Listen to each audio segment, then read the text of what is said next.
आजको मेरो भिडियो चाहिँ हरियाली वातावरण छ अलि फरक। आज म हजुरहरूलाई हाम्रोतिर कस्तो ठाउँ छ हरियाली वातावरण भनेर म देखाउन गइरहेछु।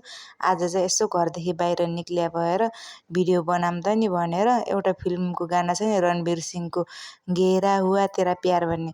मेरोतिर यतातिर त घेरा हुआ त त्यस्तै हो, मेरो शिरमा त घुम्न जाने भनेपछि बेरा हुआ हो।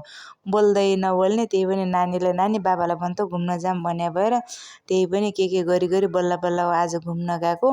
अनि त्यहाँ केही छैन, बाटो मात्रै छ, किन हो जाने भनेर मान्दैन भनेको, जाम त नि सारा गएको छन्, हामी गयो के होला र अनि भनेर गएको थिएन पनि। अरू खासै त केही थिएन, भर्खर भर्खर बाटो पिच गरे भएर बाटो चाहिँ राम्रो थियो। अनि यताउता अब बर्खाको बेला सिनहरू त राम्रो भइहाल्छ, हरियाली नै सारा संसार रहेछ कि घुम्न जाने पनि म मात्रै नै। अब अरू त अब नाच्न गाउन जान्ने भएर टनाटन नाच्ने गाउनेका भिडियो बनाउने मान्छे तन्न थिए, आफूलाई नाच्न गाउन नआउने।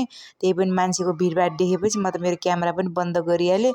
अनि जहाँ मान्छे छैन त्यही गएर फोटोसोटो खिच्यौँ, भिडियो बनाएर अनि फर्किहाल्यौँ। अनि फर्किने भिडियोमा चाहिँ अलिअलि मान्छे देखाएको छु, योमा त मान्छे देख्न छ, क्यामेरा स्यामेरा बन्द गरेँ। अनि यस्तो गर्ने मान्छेले अनि के भिडियो बनाउने होला, अनि घर आएर भोइस ओभर गरेको छु।